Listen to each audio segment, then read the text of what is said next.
गणगौर तीज कथा। एक बार भगवान शंकर तथा पार्वती नारद जी के साथ भ्रमण को निकले। चलते चलते वे चैत्र शुक्ल तृतीया के दिन एक गांव में पहुंच गए। उनके आगमन का समाचार सुनकर गांव की श्रेष्ठ कुलीन स्त्रियां उनके स्वागत के लिए स्वादिष्ट भोजन बनाने लगी। भोजन बनाते बनाते उन्हें काफी विलंब हो गया, किंतु साधारण कुल की स्त्रियां श्रेष्ठ कुल की स्त्रियों से पहले ही थालियों में हल्दी तथा अक्षत लेकर पूजा हेतु पहुंच गई। पार्वती जी ने उनके पूजा भाव को स्वीकार करके सारा सुहाग रस उन पर छिड़क दिया। वे अटल सुहाग प्राप्ति का वरदान पाकर लौटी।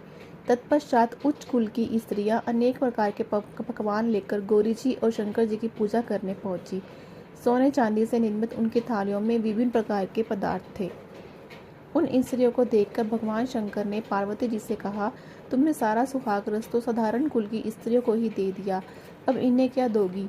पार्वती जी ने उत्तर दिया, प्राणनाथ, आप चिंता मत करें।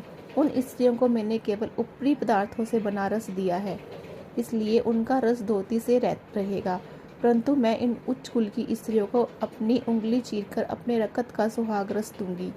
ये सुहाग रस जिनके भाग्य में पड़ेगा वे तन मन से मुझ जैसी सौभाग्यवती हो जाएंगी।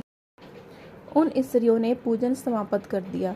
तब पार्वती जी ने अपनी उंगली चीरकर उन पर छिड़क दी। जिस पर जैसा छींटा पड़ा उसने वैसा ही सुहाग पा लिया। तत्पश्चात भगवान शिव की आज्ञा से पार्वती जी ने नदी तट पर स्नान किया और बालू की शिव मूर्ति बनाकर पूजा करने लगी। पूजन के बाद बालू के पकवान बनाकर शिवजी जी को भोग लगाए।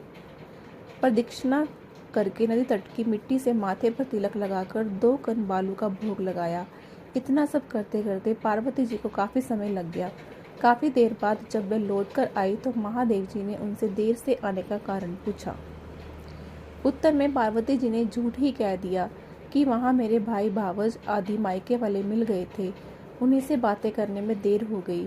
परंतु महादेव तो महादेव ही थे, वे कुछ और ही लीला रचना चाहते थे। अतः उन्होंने पूछा, पार्वती, तुमने नदी के तट पर पूजन करके किस चीज का भोग लगाया था? स्वामी, पार्वती जी ने पुनः झूठ बोल दिया, मेरी भावज ने मुझे दूध भात खिलाया, उसे खाकर मैं सीधी यहाँ चली आ रही हूँ।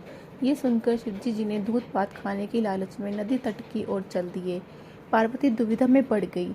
तब उन्होंने मौन भाव से भगवान भोले शंकर का ही ध्यान किया और प्रार्थना की, हे भगवान, यदि मैं आपकी अनन्य दासी हूँ तो आप इस समय मेरी लाज रखिए।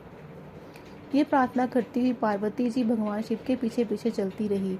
उन्हें दूर नदी के तट पर माया का एक महल दिखाई दिया।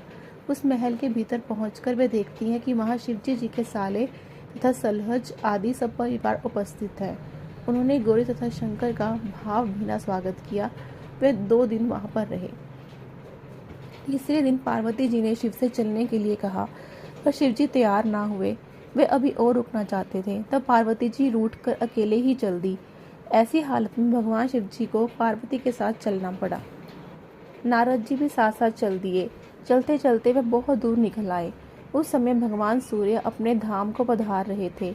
अचानक भगवान शंकर पार्वती जी से बोले, मैं तुम्हारे मायके में अपनी माला भूल आया हूँ। ठीक है, मैं ले आती हूँ, पार्वती जी ने कहा और जाने को तत्पर हो गई। परंतु भगवान ने उन्हें जाने की आज्ञा ना दी और इस कार्य के लिए ब्रह्मपुत्र नारद जी को भेज दिया।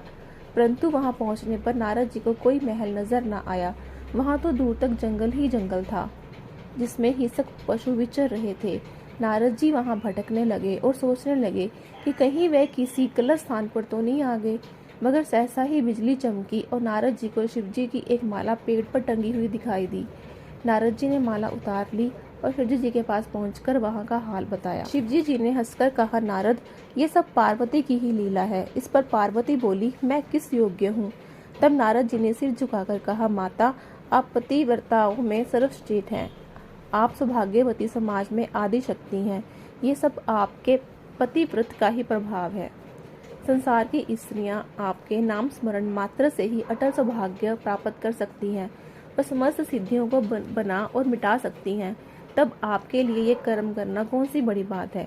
महामाया गोपनीय पूजन अधिक शक्तिशाली तथा सार्थक होता है। आपकी भावना तथा चमत्कार पूर्ण शक्ति को देखकर मुझे बहुत प्रसन्नता हुई है। मैं आशीर्वाद रूप में कहता हूँ कि जो स्त्रियाँ इसी तरह गुप्त रूप से पति का पूजन करके मंगल कामना करेंगी, उन्हें महादेव जी की कृपा से दीर्घ आयु वाले पति का संसर्ग मिलेगा।